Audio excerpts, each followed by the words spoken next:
बात्या मंथार मुकाबला प्रस्तुति समीक्षा कले मुख्यमंत्री मोहन चरण माझी। 30टी ओभरड्राफ्ट 5टी एनडीआरएफ 123टी अग्निशम दल को नियोजित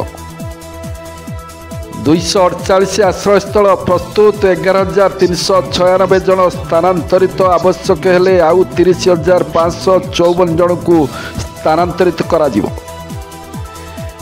2,693 गर्भवती महिला स्वास्थ्य केन्द्र को स्थानांतरित विपद संकुल स्थान मानकर जड़े भी लोक छाड़ ना समस्त आश्रयस्थल को निय अधिकारी मानू देले मुख्यमंत्री निर्देश।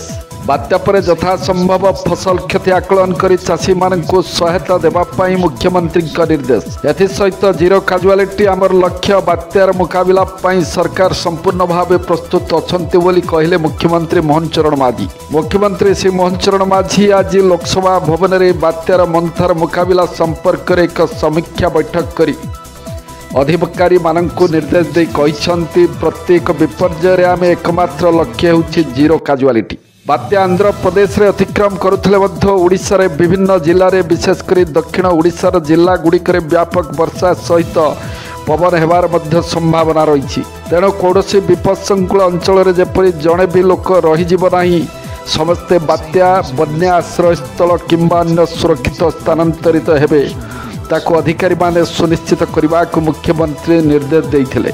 गत वर्ष मध्य बात्या दाना समय आम सफल भाव में लोक मानक स्थानांतरित कर जीरो काजुआलिटी हासिल करूँ।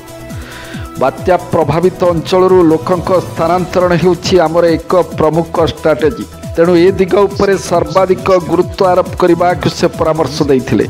बात्या पर जेपरी विभिन्न जरूरी व्यवस्था तुरंत पुनक्षम कर संपूर्ण भाव प्रस्तुत रहा को मुख्यमंत्री इंजीनियरिंग विभाग गुड़िक को निर्देश देइछंती। बात्या परे जेपरी भांगी जाइथिबा गछ गुड़िक जोगु रास्ता अवरोध न हुए से संपूर्ण प्रस्तुत रहा को मुख्यमंत्री निर्देश देइथिले।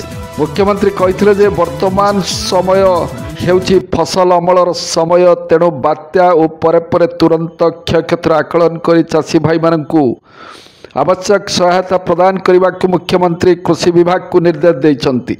एसहित राजस्व मंत्री अध्यक्षतार गत 3 दिन धरी बात्या मुकाबला संपर्क में नियमित समीक्षा और प्रस्तुति को सुदृढ़ प्राय समस्त विभाग एथि संपूर्ण भाव प्रस्तुत। तबे विभागीय सचिव तथा जिलापाल माने समस्त प्रस्तुति को ठीक भाव मॉनिटरिंग करी समस्त पदक्षेप को सुनिश्चित करने से परामर्श देइथिले। बैठक जना जे गंजाम गजपति रायगड़ा कोरापुट मालकानगिरी कंधमाल कलाहांडी और नवरंगपुर आदि 8टी जिले में बात्यार सर्वाधिक प्रभाव रहिबो। लोकों सुरक्षित स्थान को नेबापाई 2048टी बात्या बन्या आश्रयस्थल को प्रस्तुत कर रखा जाइछि। वर्तमान सुधा 8 जिले में 11,396 जन लोकों को स्थानांतरित करा जाइछि। आवश्यक हेले आउरी 30,554 जन को स्थानांतरित करा जिवो। सेही भली भाबे 1871 जन गर्भवती महिला को मध्य स्वास्थ्य केन्द्र को स्थानांतरित करा जाइछि एवं आहुरी 822 जन को स्थानांतरित करा जिवो। समुदाय 2693 जन गर्भवती महिला को स्वास्थ्य केन्द्र को स्थानांतरित करा जिवो। एसहित मुकाबला 30टी ओभरड्राफ्ट 5टी एनडीआरएफ एवं 123टी अग्निशम दल को मुतयन करा जाइछि।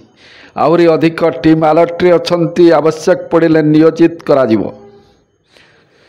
प्रभावित होबाक 8टी जिले में स्कूल और अंगनवाड़ी केन्द्र गुड़ी को 30 तारीख पर्यंत बंद रखा जाइछि। आवश्यक हेले छुट्टीर समय सीमा बढ़ा जिवो। निरापच्छिन्न विद्युत सरबराह पानीय जल जोगाण पर इंजीनियरिंग विभाग गुड़िक प्रस्तुत होई अछंती। विकल्प भावे समस्त जरूरी सेवा संस्था गुड़िक डीजी सेट मौजूद रखा जाइछि। समस्त प्रभावित अंचल स्वास्थ्य केन्द्र गुड़िक पर्याप्त परिमाणर साप कामुड़ा इंजेक्शन औषध और चिकित्सा किट मौजूद रखा जाइछि। एही बैठक में मुख्यमंत्री सहित राजस्व विपर्यय परिचालना मंत्री श्री सुरेश पुजारी, मुख्य शासन सचिव श्री मनोज आहूजा, उन्नयन कमिशनर श्रीमती अनु गर्ग, राजस्व विपर्यय परिचालना विभाग अतिरिक्त मुख्य शासन सचिव श्री देवरंजन कुमार सिंह, गृह विभाग अतिरिक्त मुख्य शासन सचिव श्री सत्यव्रत साहू, पुलिस महानिर्देशक श्री वाईबी खोरानिया एवं विभिन्न विभाग प्रमुख सचिव वरिष्ठ अधिकारी माने बैठक में जोग देइथिले। ଏହି ବୈଠକରେ ଜିଲ୍ଲାପାଳ ମାନେ ଆଭାସୀ ମାଧ୍ୟମରେ ଉପସ୍ଥିତ ଥିଲେ।